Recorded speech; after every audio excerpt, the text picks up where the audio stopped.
Yang kedua pilih box nomor berapa? 8. 8 ya, baik. Kita buka box nomor 8. Anak kolong, tepuk tangan anak kolong.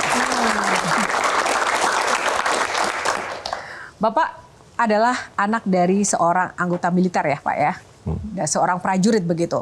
Artinya tadi dengan karakter dan juga visi misi Bapak, apalagi di dalamnya tadi, kalau di box pertama Bapak menyatakan ada unsur Pancasilanya itu sangat kental sekali ya Pak. Apakah itu ada hubungannya? Karena Bapak adalah anak kolong Pak, anak seorang prajurit. Nggak tahu ya, tapi mungkin juga. Tapi intinya kalau ayah saya selalu mengatakan tuh sebetulnya lebih dari konteks manusia. Nah, ayah saya selalu bicara mengenai kalau bicara hari ini kerennya human capital. Gitu, karena buat ayah saya dan saya itu menjadi ini saya bahwa setiap orang yang kerja dengan kamu, dia bilang, kamu harus pastikan bahwa tadi dia bilang ngebul apa supaya bisa masak, jadi kan tempat di rumah nggak pusing. Dia bilang. Dan memastikan kalau bisa mesti ada rumahnya. Ya, jadi bahwa memperhatikan human capital itu. Jadi makanya selalu mengatakan saya nggak mau bicara human resources gitu ya karena konotasinya itu sebagai biaya. Sedangkan saya mengatakan human capital itu dalam pemikiran sebagai investasi. Jadi manusia itulah sebagai investasi manusia. Nah itu mungkin kalau dibilang yang nilai yang ayah berikan pada saya pada waktu termasuk itu. juga. Tapi yang paling keras ini masalah disiplin. Nah itu keras. Keras memang ya Pak ya. Termasuk bahwa mendorong Bapak itu udah mandiri di usia 9 tahun, itu sudah hidup sendiri begitu Pak? Iya, jadi waktu itu juga, tapi lucu nih, nanti saya cerita sedikit tentang apa komen saya setelah saya udah jadi dewasa, ya, udah punya anak. Tapi pada waktu itu memang ibu dan ayah selalu mengatakan, kamu harus dewasa, kamu harus dewasa. Itu di otak saya terus dari umur kecil. Ibu selalu mengatakan, kamu harus dewasa, kamu dewasa. Nah akhirnya waktu itu memang saya, saya fortunate lah ya, saya di waktu itu di 9 tahun, saya di Singapura dititipkan pada satu keluarga Arab di situ ya. Yang akhirnya sejak itulah saya mandiri sendiri di situ. Nah tapi di sisi lain, kadang-kadang waktu itu saya bilang sama ibu saya juga sih, waktu pas saya udah punya anak nih gantian, waktu saya punya anak, Bu, lihat cucu ibu umur berapa? 9 tahun kan. Tega juga ya Bu. Tapi akhirnya saya juga berterima kasih pada ibu saya. Kenapa? Karena mungkin saya nggak akan menjadi seorang Arsyad hari ini tanpa proses kehidupan yang saya lewati. Dan kemandirian itulah yang membuat saya tadi, I have to fight. Saya harus bisa. Saya harus bisa. Dan orang selalu bilang, pertanyaan selalu mendasar, nangis nggak ya waktu ditinggalin?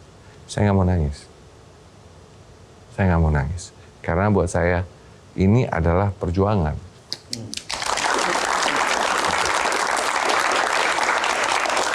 Nah ada satu foto yang juga ingin kita lihat sama-sama. Iya.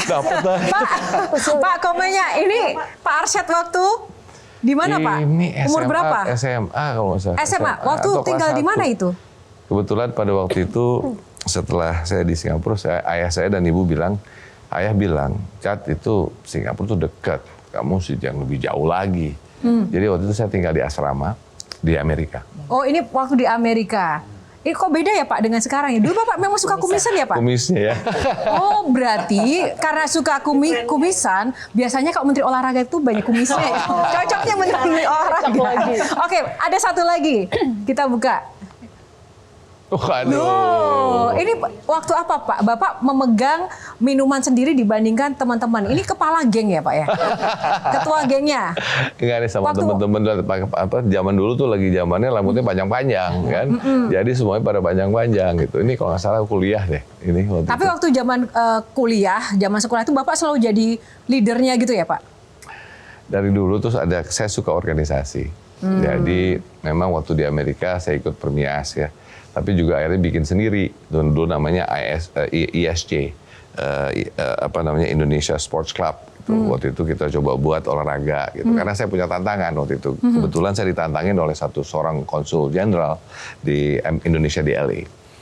Karena waktu itu setiap kali kita 17 Agustus gitu ya, ada pertandingan bola pasti ribut gitu. Terus saya bilang, Pak, saya bilang oke, boleh nggak kali ini kasih saya bilang. Insya Allah nggak ribut. Tapi alhamdulillah, jadi proses berjalan dengan baik, pertandingan terjadi, dan semuanya akhirnya nggak ada kejadian keributan. Jadi kalau ada potensi keributan silakan undang Pak Arsyad ya. Silakan Peter. Ya, saya cuma penasaran lihat gambar ini kan seperti geng mafia gitu ya. Pak, saya penasaran. Kira-kira kenakalan remaja atau pemuda Bapak itu sejauh apa sih? Wah, jauh banget. Oh. Enggak lah, kalau bilang tadi berantem. Iya. Berantem iya. Berantem. Pernah berantem, pernah ini kita ribut, ya kan, sampai waktu itu kalau waktu di sana tuh kebetulan orang Indonesia sama orang Meksiko. Orang Indonesia sama ini gitu kan, Vietnam, segala macam. Menang nggak? Menang dong. Merah putih, Bos.